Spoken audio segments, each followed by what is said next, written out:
حضرت عثمان غنی رضی اللہ تعالیٰ عنہ حضرت عبداللہ ابن مسعود کے گھر آئے. یہ اس وقت آئے جب حضرت عبداللہ ابن مسعود سخت بیمار تھے اور موت و حیات کی کشمکش میں تھے. تو انہوں نے ان کا حال پوچھا. جب واپس پلٹنے لگے تو اشرفیوں کی 2 تھیلیاں حضرت عثمان غنی نے حضرت عبداللہ ابن مسعود کو دی. تو حضرت عثمان کو تھیلیاں دیتے ہوئے دیکھ کر کے حضرت عبداللہ ابن مسعود صحابی رضی اللہ تعالیٰ عنہ نے کہا یہ کیا ہے؟ کہا یہ جو ہے ضروریات پوری کر لینا.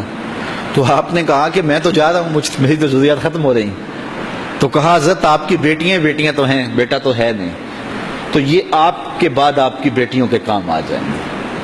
تو حضرت عبداللہ ابن مسعود کا یقین دیکھیے, فرمانے لگے کہ یہ کسی اور کو دے دو, میری بیٹیوں کو ضرورت نہیں رہے گی, اس لیے کہ میری بیٹیاں اتنی دیر تک سوتی نہیں ہیں جتنی دیر تک سورہ واقعہ نہیں پڑھ لیتے. اور میرے رسول نے وعدہ کیا ہے, اور یہ بات میں نے اپنے کانوں سے سنی ہے, کہ سورہ واقعہ جو ہے وہ فقر کو دور کرتی ہے, اور میری بیٹیاں سورہ واقعہ کی عامل ہیں. تو کہا کہ یہ پریشانی مجھے تو نہیں ہونی چاہیے کہ میرے بعد میری بیٹیوں کو رزق کہاں سے ملے گا جب ان کے پاس سورہ واقعہ موجود ہے. کہا یہ اٹھا لو اور جا کے اس کو دو جس کے پاس سورہ واقعہ نہیں ہے. تو روز سورہ واقعہ پڑھو, روز سورہ واقعہ پڑھو, تو دیکھنا رزق کے دروازے کیسے کھلتے ہیں. میں جب بھی گیا ہوں, اور اب بھی, کیونکہ میرے تو اتنے اخراجات نہیں, سادہ سی زندگی ہے, لیکن جامعہ کے حوالے سے ایک مسئلہ ہے, تو جب کبھی ایسا ہوتا ہے تو میں بچوں کو بٹھا کہتا ہوں سورہ واقعہ پڑھو, اور خود سورہ واقعہ پھر معمول بنا لیتا ہوں, تو پھر اللہ ایسی جانب سے رزق دے دیتا ہے کہ پتہ بھی نہیں ہوتا. تو سورہ واقعہ معمول رکھو. آخری بات, اور وہ حضرت سہل بن سعد الساعدی رضی اللہ تعالی عنہ کی مرویات سے ہے. شکا رجل الی رسول اللہ دیک المعیشۃ والفقر.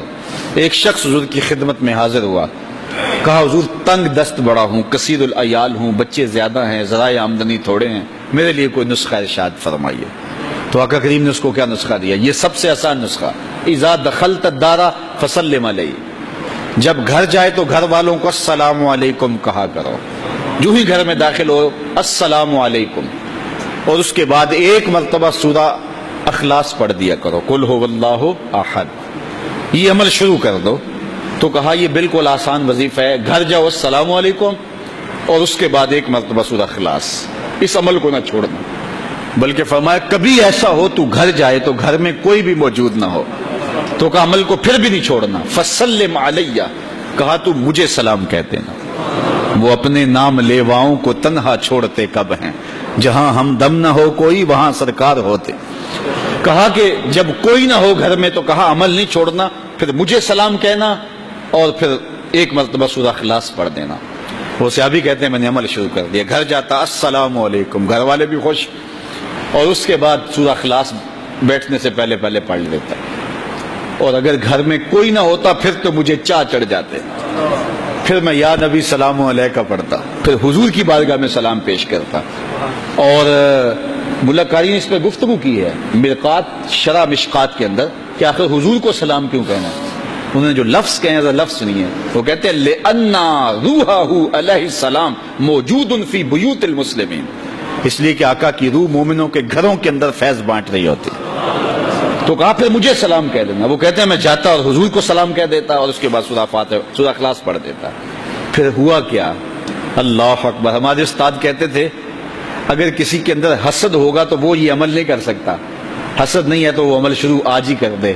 وہ کہتے ہیں حتی افاد اللہ جیرانہ, اس عمل کی برکت سے میں نے تو امیر ہونا ہی ہونا تھا, میرے ہمسائے بھی امیر ہو گئے.